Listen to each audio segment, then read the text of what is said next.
pour terminer, le mea culpa des magistrats à l'avènement du CNRD au pouvoir le 5 septembre 2021, accusant l'ingérence de l'exécutif dans l'exécution des décisions de justice et la boussole annoncée, le peuple avait cru à une nouvelle ère de la justice guinéenne.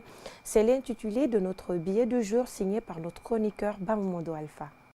La justice guinéenne, oui encore la justice guinéenne, une justice qui peine toujours et encore à rassurer ses justiciables. Et pourtant, il doit être juste et équitable pour assurer l'équilibre de la société afin qu'il y ait une vie harmonieuse et paisible. Après sa défaite cuisante pendant plus de 6 décennies et le mea culpa de ses acteurs à l'avènement du CNRD au pouvoir le 5 septembre 2021, les Guinéens avaient cru à une refondation de la justice guinéenne. Surtout avec l'ouverture du procès des événements du 28 septembre 2009, la rénovation des maisons d'arrêt et la création de la Cour de répression des infractions financières, l'espoir avait commencé à renaître dans les cœurs des justiciables. Mais hélas, il est difficile de se débarrasser des anciennes habitudes. Comme dirait l'autre, l'habitude est une seconde nature.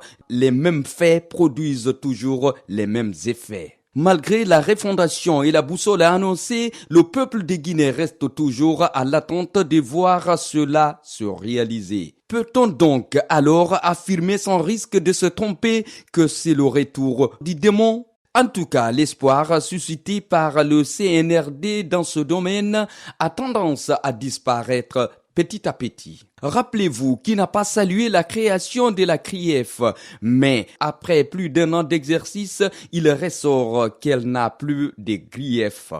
C'est comme un lion sans croc ou un chasseur sans armes.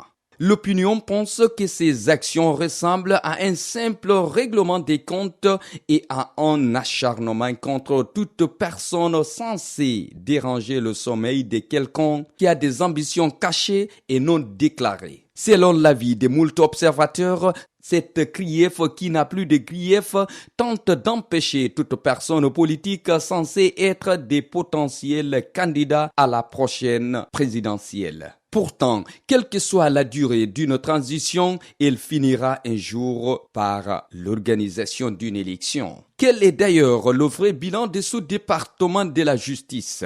En 2 ans, ce département a connu 3 ministres, à savoir Fatoumata Yari Souma, Moriba Alain Koné et Alphonse Charles Wright.